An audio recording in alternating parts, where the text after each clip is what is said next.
Hey everyone, Genevieve here, and welcome to For Kindness Sake, a show that's all about good people who do nothing but great things.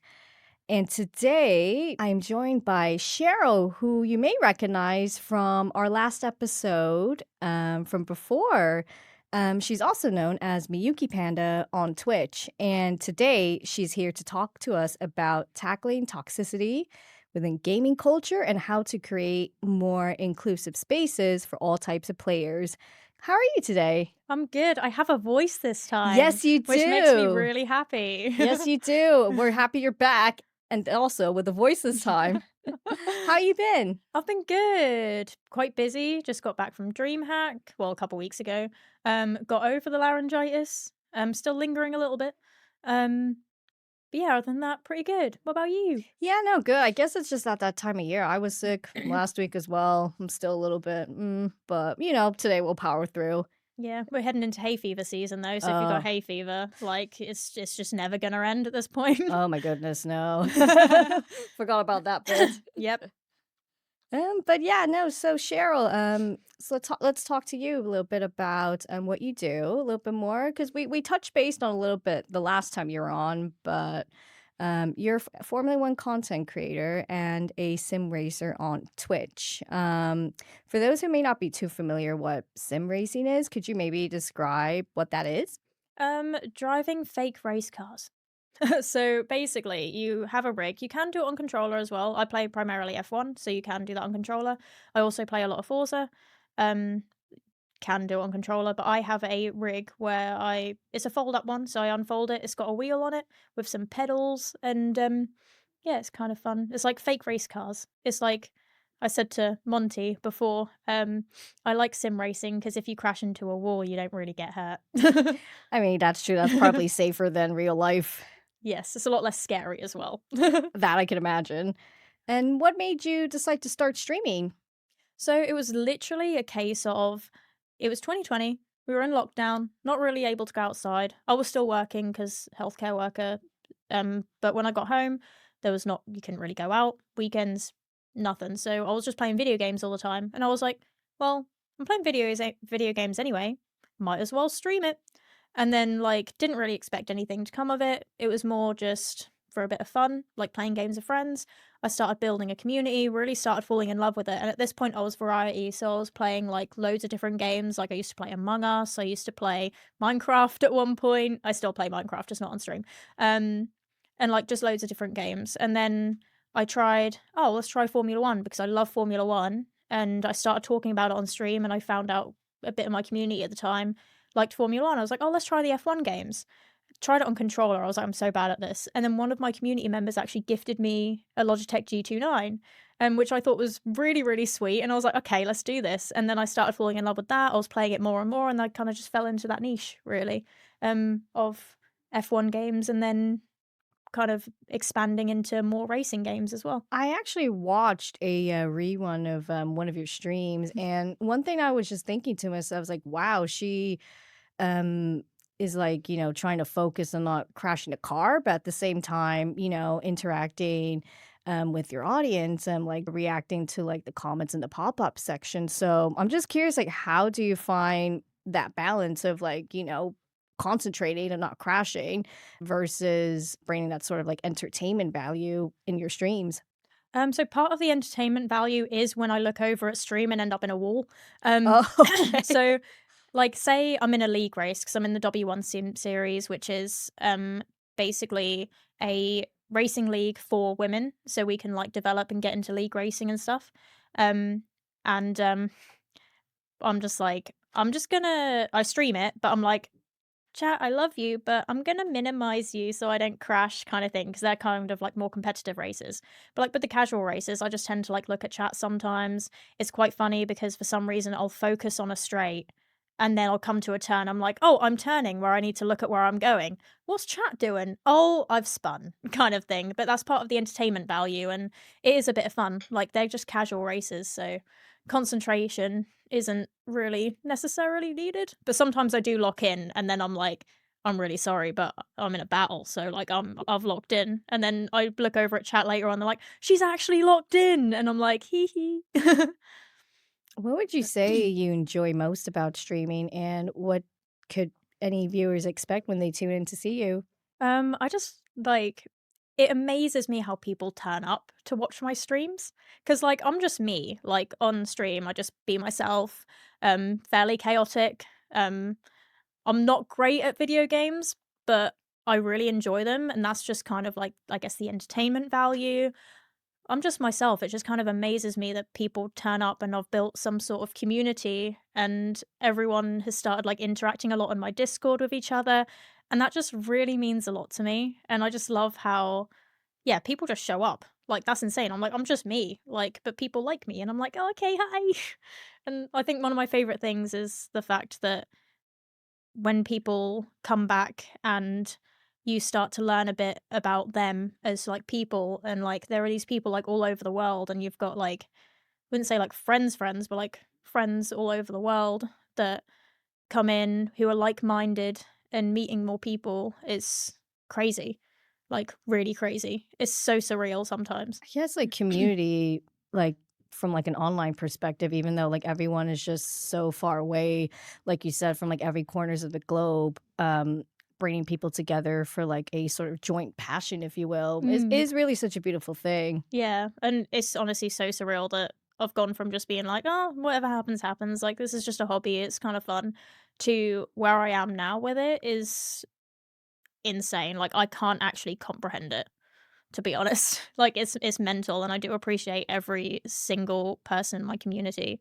for continuing to turn up and supporting my content because it genuinely means the world. Because I just love doing what I'm doing, really, and the fact that other people love it too means a lot. I'd like to shift the focus on something a little bit more. It touches base with community as well, but more so within like the gaming industry. Stats I would like to read out to you just to get your thoughts on. Something that I pulled from the Global Power of Play report published by ESA. This is all specific, like United Kingdom based stats, lovely listeners and viewers, which starts off with that 52% are male and 40% female ratio in terms of like active gamers. And specifically, Twitch has over 240 million monthly active users. Around 72% of those Twitch users are under the age of 34. And within that, 65% are male and 35% are female users. What are your thoughts when you sort of hear these sort of stats? It's kind of I didn't realize they were that different. Like, because I have noticed that a lot of my community personally is male. There are more females coming in, which makes me really happy. Um, I didn't realize it was actually that different, to be honest. Because I'm in because with the W1 Sim series, especially, I've met a lot more women in the space, so it feels like there's a lot more. But I guess that's just kind of my little circle at this point. Um, Plus, a lot of my streamer friends are female as well, so it's kind of crazy how that is that different. But also, kind of not surprised either, because I do feel like there aren't as many women in the space, but I just know a lot of them, so I feel like in my brain, I'm like, "Oh, there's loads of us," but in reality, I guess there isn't. I guess it's also like, even though, yeah, I guess from like a larger scale, it's still Mm, like a very sort of small percentage. However, there's more and more female gamers and streamers out there becoming more popular. And Pokimane, for example, who's been around for quite a while, known as being like the most followed female Twitch streamer to date, with over 9.4 billion followers, which is wow, yeah, that's crazy. insane. And then although she's predominantly known for like sort of video gaming content, I noticed she's since expanded her content to like more like general lifestyle topics like Mm. fashion, and those get ready with me videos. Do you feel like female gamers with massive followings like her help subside cliches on what a typical gamer should look like, as opposed to like, dirty guy with glasses Mhm. stereotype? Yeah, I feel like gamers can be anyone. Like, there's different levels of, like everyone is like, if you're just playing phone games all the time, you're still a gamer. You're just, like, phone games gamer kinda thing. You've got the hardcore gamers, you've got the pro gamers, you've got so many different gamers. Like, I feel like there's obviously that stereotype of, like and that stigma from years and years and years ago, which people just need to let go because video games are great and anyone can play them. I feel like there isn't and shouldn't be a stereotypical, "Oh, you're a gamer," kinda thing, or, "Oh, you don't look like a gamer." I'm like, "What does a gamer look like?" So I do like the fact that there are a big variety of people, like Pokemon, you've got, like, Valkyrae, Cutie Cinderella's my favorite, I'm gonna be honest, 'cause I just love what she stands for, and, you've got, like, the bigger male creators, like, you've got Ludwig, you've got I watch mostly females, so I can't remember all of them, I'm gonna be honest, I'm sorry. Um, but, like, there's with the big variety, there's no real from what I've seen, there's no real, like, stereotype anymore, to be honest. Yeah, no, I agree. I haven't played video games in quite a while, but when I was younger, up until the age of maybe like 15, 16, I used to play quite a lot actually. I was really into like Super Smash Brothers. I was more like into like the Nintendo stuff, Nintendo 64, GameCube, the Purple Cube. Fond memories of the Purple Cube. Yeah, no, and I don't know, to me, I just associate that with, like, sort of, like, nostalgia in a way. Recently, yeah, this year was, like, the Pokemon anniversary from what I remember we touched based on the last time, and I Yeah. think I had, like, an extensive hour-long conversation with one of my friends about Pokemon, and we just got into this, like, rabbit hole, and it's also proof that I feel like, algorithms and our phones listen to us because since that conversation, I kid you not, my Instagram reels, my algorithms have just been very, like, Pokemon Oh my god. coded. That's awesome. Everything from, like, I don't know, like, Jigglypuff or, like, anything you could think of Pokemon related. So and I noticed Netflix have Pokemon, which Yeah. I didn't realize, so I know what I'll be doing this weekend. Oh, amazing. I love Pokemon. I grew up playing a lot of Nintendo as well. It just kind of expanded as I got older, but I did start Nintendo. The first game I ever played was Pokemon Yellow. Mm. Absolutely amazing. Fun little random fact about me. I know the Kanto Poker Rap. Oh. Yeah. Well, I don't think I can remember all of it now, but Can I remember quite a few of the can verses. you give a snippet? Electro, Diglett, Nidoran, Mankey, Venusaur, Tata, Fearow, Pidgey, Seateen, Jolteon, Dragonite, Gastly, Ponyta, Vaporeon, Poliwrath, Butterfree. Outing myself, but I don't care. We love the little rap Yeah. the See, I little can Pokemon rap. rhyme. I I mean, guess I'm a huge rap nerd, so I appreciate that little MC segment. Panda. We'll figure out a stage main towards the end. Yeah. That was really bad. Just don't look at me. Oh dear. Um, that's alright. As a sim racer, do you feel like we were just talking there about just, like, how nostalgic we feel, like, towards video games, but specifically the type of games, that you play on Twitch these days, do you feel like that you challenge the perceptions over the types of games, like, women enjoy? Yeah, there aren't many of, like, female sim racing, like, streamers. There are more of us now, there really are. When I first started, like, streaming it, I'd go into the category and there weren't many at all. It was, like, maybe 1 or 2 females. There's a lot more now, which is awesome, and it makes me really, really happy that there are more of us. Girl power. Um, but I find it quite hard sometimes because I sometimes feel like I have to prove myself. So, like, when people come in, they're just when some people come in, they're just like, "Turn off your assists," and I'm like, "I'm not using assists." Or they're like, "Why have you still got the line on?" I'm like, "Not that I have to justify myself, because whether you use assists or not is not a problem as long as you're enjoying the game. Skill does not matter as long as you're having fun, especially in my lobbies because they're not serious, they're for fun, really. Um, but it does kind of in a way, it did push me to get better at the game because when those comments were coming through before, I was like, I need to turn off all my assists, which I should have just been a little bit more like, well, I'm having fun, so I don't care. But I did want to improve, but it did push me to do it faster, if that makes sense. So now I only run DRS assist because I'm lazy, and I know you get a little beep when you press the button, but that's an extra button to press. And which isn't a good reason. I am just lazy. And I have the corners only on the line. So I've got no ABS, no traction control or anything like that. But that was, which is not good, to be honest, partly because of the people coming in and being like, "Oh, turn off your assists," or "What assists are you running? You're not very good at the game," kind of thing, or the classic "Get back in the kitchen." I'm like, "You're still gonna get banned, but at least be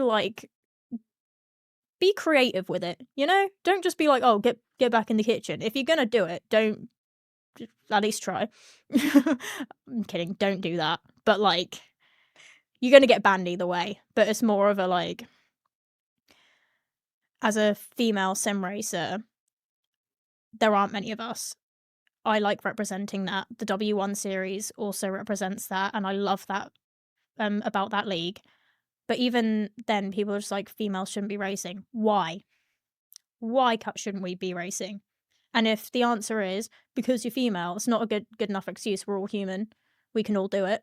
So, what is your problem? Yeah, exactly. And let you touched based on there a little bit on like key points of like proving yourself and like comments you've been receiving like sort of like get back in the kitchen. And I think as well, I don't know if you've seen it on Netflix, the Manosphere documentary with Louis Theroux, this whole like toxic masculinity, red pill era content that's kind of going on at the moment. I think as you were saying that, you know, historically whenever women try to like enter, I guess like so-called male dominated spaces, there always seems to be like some type of pushback and like discrimination of some sort, which is really unfortunate. That shouldn't happen. Everyone should, you know, be able to have like a safe space to enjoy games in a very like sort of peaceful way, really. Like there's no need for that. But I want to pull out another stat, an unfortunate stat this time, from the World Economics Forum, where it states that 77% of women gamers experience gender specific discrimination when gaming. Things like, you know, like name calling, receiving inappropriate messages, gatekeeping, and like dismissiveness. It also stated that multiplayer gamers who experience in game harassment unfortunately avoid certain games altogether to like due to reputations for it being hostile environments or like even unfortunately, you know, stop gaming altogether, which is such a shame. It shouldn't be like that. Have there been any moments where you felt like you wanted to step back from streaming or gaming altogether? Not because of those comments, but it is part of the reason why I just avoided playing first person shooters. Because, like, I don't really play them very often, only with, like, my close friends. I'll never just do, like, an open on, like, online lobby kind of thing with that because of the toxic environment that is there. And that's also why I didn't league race on F1 for the longest time as well, out of fear of the toxicity of it, because it is a fairly toxic environment anyway. Um, that's why I try and build my community around being like, these are casual, like use it to like practice for your league races and stuff like that. And we have like a safety rating thing for our community lobbies. We have open lobbies too, but that's just to avoid like the toxicity. And that's why I didn't really get into league racing, because I was scared. But I've mentioned the W1 series so much, like because I just love the league so much, because it's a safe space for women. And it feels like it. Like, I've made so many new friends through there and stuff like that, and met so many incredibly talented sim racers, who are also women there, and they are rapid. Like, I know I'm not that slow, I'm not that quick or that slow, but they are rapid. I'm like, "Why are these people not in esports already?" Do you feel like, toxicity shows up differently? I mean, I guess we already know the answer to this, but do you feel like it's shows up differently towards women compared to men who game? I think so, yes.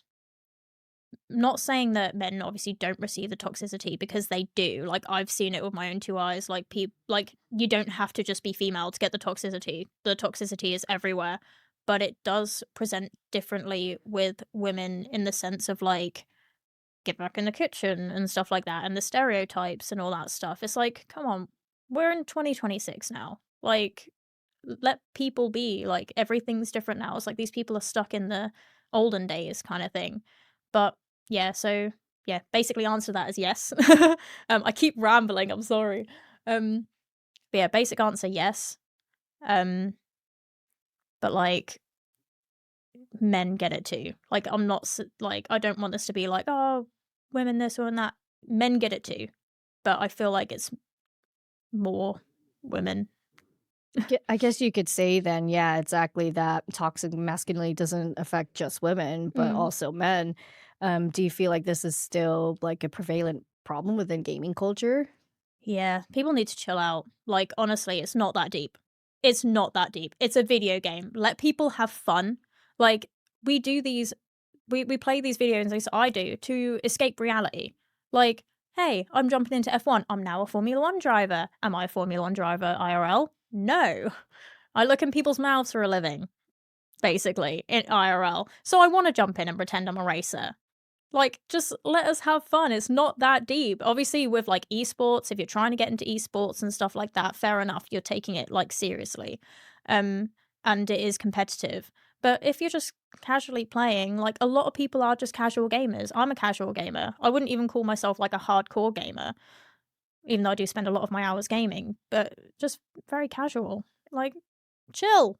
Chill out. I guess it's that classic saying, it's just all fun and games, really. Yeah, literally, it is all fun and games. Yeah, I guess it's just one of those like I guess like people just shouldn't be such a sore loser, if you will. Yeah, I'll admit I am sometimes a sore loser, but only, like, with my friends and, like, especially my partner. I'm not that competitive, but when it comes to my partner or my brother, I get really competitive. But, like, I wouldn't say it's more like being like, "Grr," kinda thing, not, like, being toxic about it, not insulting them because they beat me or something like that, or being like, oh, I don't know.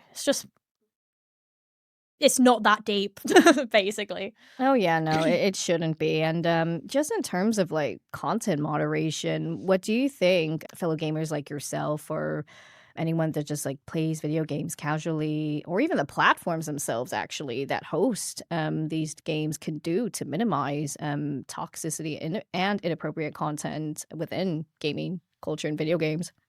Um, Platforms should probably do better with some of their creators, because there are some, like, very toxic creators at the top, I'm not gonna name any names, that do kind of encourage these toxic behaviors and are fairly toxic themselves.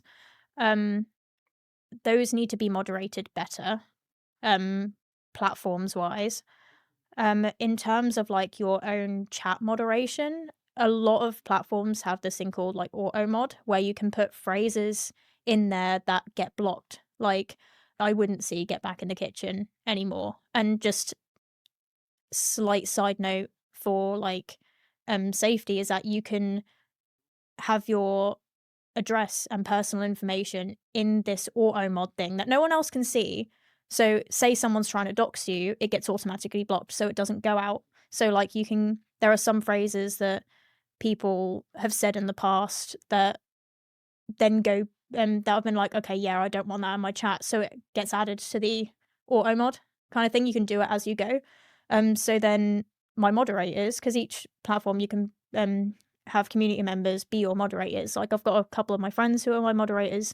So they then delete messages, ban these people and stuff like that. But they're also volunteers. Like you can't full on rely on them the entire time. So with the auto mod, it also takes the pressure off of them. And I think that's something that's good that's a good feature within platforms. Is that, I'm guessing, just listening to that, that's something I guess a bit more like AI? I I guess it Yeah. would be. It's like a bot within the platform. So like Okay. say it's just like something, so like, "Oh, I hate you," or "You're really bad at this game." Obviously something more extreme. Mm. Um, you can put those phrases in there and then when they chat it, it will recognize that and just not even send it through so no one sees it. It will just be like auto mod. And I'm just like, oh, okay. There are flaws with it because sometimes you do add words and then it's just like, oh, it's been auto modded. Oh, my bad, kind of thing. I Yeah, wanna I think make that's it. Yeah, I wanna make a slight pivot here, but it still links to video games. I wanna talk about makeup for a second, which I know is quite a slight pivot, but it still relates, to what we're talking about. Like, I don't know about you, but I'm a big makeup fan. I love my eyeshadow. I never leave the house without lipstick, And something I came across when I was sort of doing my research on like this episode in video games is like, ooh, this campaign that Maybelline did, which, you know, they're obviously one of the biggest like cosmetic brands in the world. They launched like this like campaign video back in 2024 called Under the Avatar. And it's on YouTube, by the way, guys. If you guys want to check it out, it's called Under the Avatar. It was posted in March 2024 on Maybelline's YouTube channel. And what it is in this video, I saw it depicts how these like two men we're seeing these two female gamers, how they were just being harassed online by like these like multiplayers. Yeah, within like a multiplayer game. And at the end of the video, they sort of flashed like this message that said, under every avatar is a friend, sibling, and daughter. Let's change the game for good. And yeah, I just thought that that was like a really sort of interesting, eye-opening campaign, especially from such a humongous cosmetics brand. And do you feel like campaigns like this foster empathy and open doors for all types of players? Because you wouldn't think that, you know, Maybelline would be sort of like an audience for people that play video games. Well, 100%. I love how that links in. Charlotte Tilbury is also one that has done that because they've got like their Charlotte Tilbury Beauty Stars program, and they've got like a whole gaming area. They had Tilbury Gaming, and linking that like with Maybelline doing that as well. Linking those things, it does open doors, and it's really fun. I love makeup too. I used to do like gaming makeup themed to the game that I was playing back in the day. Did get a little bit burnt out because I was streaming like 4 times a week at that point. So I would be doing like face paint and like eyeshadow looks based on the game that I was playing. I had like a whole creeper thing going on for Minecraft and stuff. I painted a F1 car on my chest, which turned out a lot better than I thought it would. I surprised myself. Will I ever be able to do it again? No.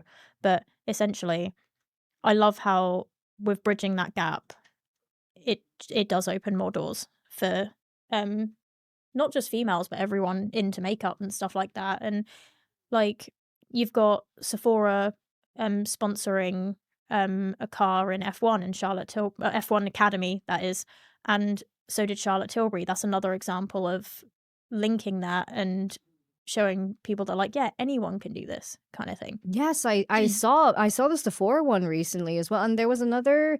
Unfortunately, I forgot the name of the clothing brand, but they did like a advert with like a Filipino racing driver, so that was really fun to see. So yeah, it's just really cool to see fashion brands and like cosmetics brands join forces with like the gaming and like F1 culture. It's a really like beautiful synergy to see this sort of like merge actually. And you know, we were talking earlier about before recording, guys. We kind of just spoke a little bit about Filipino food, and there's a reason for that because we're actually both like half Filipino, and so just linking to that, you're obviously, of course, British, but in the context of gaming and sim racing, do you feel seen and represented? Somewhat. Bianca Bustamante, I probably botched that because I have a very British accent. That was the name. Yes, that was the name Yeah. of the. Because I was like, I was like, I don't remember her name, so I'm just going to describe it. But yes, That's fine. that was her name. Yeah, and her coming into the space has really like brought a lot more representation. There is one thing though that does make me a little bit sad, and I am going to call it out, is that on F1, the F1 games, you can choose the Filipino flag, but if you get on the podium, it doesn't show up on the podium. What, I was really? very sad. I only really noticed this fairly recently because half the time when it's the podium, one, I'm hardly ever on the podium because my community are a lot faster than me. And I only really noticed this recently because when I was on the podium, I was like, "Yay, Philip, it's not there." I keep meaning to speak to them about that actually, just to point out and be like, "Hey, Get our flag on there, please. yes, I appreciate the fact it's in the game, but get it on the podium, please." It's like when just random thing when Bianca won a race and they played the Filipino national anthem on the podium, I bawled. I was crying so much because it was just so incredible. I was like, this is the beginning of our representation because she is doing so good, and it Oh. makes me really happy. On representation, I know this is like a bit of a pivot, but there's a movie that's coming out at the end of this year. I forgot the name of it, but I think might be a DreamWorks animation where it's like it follows like these like young two Filipinos and like, oh my God, like a huge like sort of like animation representing like our culture Yeah. like that. I was crying when I saw the trailer. I'm not Oh, gonna me lie. too. It was a lot of like East Asian like Yes. culture and Do you stuff. remember And the name of the movie by any no, I chance? do not. No, but No. I will put it in the comments somewhere once I find it for everyone because I really can't wait to see when that Oh, comes me out. too. I was bawling at that as well because it does make me really happy, especially with Uber, Ye- like becoming a trend. Yeah, Real Uber though. real ube. Yeah. I have a lot of thoughts on the sort of like ube drinks being sold in non-Filipino places, but I feel like this episode would go on for another hour if Oh I yeah, yeah. To be fair, it's just it's more the fact that it's because it's become more popular, ignoring all of like the mainstream ones because it's syrup. It's not necessarily real. It's becoming easier to get Uber over here. So I'm just like, yes, because there's a lot of like, there's a few Filipino bakeries and stuff around London, and I always tend to go there. I also found like actual calamansi the other day. Wait, what the actual? Yeah, Oh, the actual thing. where? Alan's Bakery. It's right near. Shepherd's Oh, Bush, isn't it? yeah, Yeah, yeah, okay. I've heard of it. Yeah, yeah. I have yet to check it out. You need to because they have Ube cake there too, like real Ube cake, Oh. like the fluffy one. Like it's fluffy. It's how it should be. It's how you get it in the Philippines. The closest thing I've ever got in the UK that's closest to the Philippines Ooh. because it's owned by Filipinos as well. Yeah, that makes sense. And yeah, Earl's Court in London, I mentioned to you earlier off camera, that's basically Filipino town. Yeah, potato corner. Let's go. Yeah. And then just like on diversity in general, just to like wrap this up, do you feel like the future is bright for diversity and inclusion in gaming? I think so. We're definitely headed in the right direction because, like we said on the last one, it's about numbers. So the more females and like different people come into it, the more women that come into it, the more accepted it would be, I guess. Like basically what we said in the last podcast with it is a numbers game because when the more women that come into it, the less male dominated it would be. Oh, I can't remember exactly how we said it because it was Josh that said it and he said it a lot better than me. Because yeah, words are hard. But yeah, go check out that one if you want to hear the real explanation for that one. Yeah, I see what you mean. It was like, yeah, like we discussed the last time. It's more like a strength in numbers. Yeah. And I think, yeah, what James I remember was saying as well, like it's like, yeah, it's great to attract all these women into like sort of motorsports, or I would guess also in gaming, but just like keeping them. That's also the key, is not just like attracting all these female followers, but and gamers or motorsports people, but like literally just giving them a reason to stay and making sure they sort of feel included and welcome within that space long term rather than just like for milliseconds, if you will. That's the Yeah. main thing. And then because we're at the end of the show, which is such a shame because it's been so much fun chatting to you today. Yeah, same for you. But I have one more question to round this all off, and that is, what makes you smile? Formula One. No. Forza Horizon 6, the fact that it's out next month. That's what makes me smile. Also makes me cry. Happy tears. Okay, fair enough. And that is it today, guys. Thank you so much. Would you like to tell us your handles and where everyone could follow you? Yeah, so my handle is MiyukiPanda. I believe on TikTok and Instagram it has a little underscore afterwards. TikTok, Instagram, MiyukiPanda underscore, Twitch and YouTube, MiyukiPanda. Lots more content coming soon, especially with Forza Horizon 6 coming out. Amazing. I'll also add this to the show notes for everybody so you could follow her. And thank you so much, guys. If you enjoyed today's episode, please don't forget to share, subscribe, rate and review, all that great stuff. You could listen to us on Spotify, Apple Podcasts, or watch us on YouTube. You could also follow us on Instagram and TikTok at For Kindness Sake Pod. Thank you so much for listening. I'm Genevieve, and for the sake of it, be kind. Bye.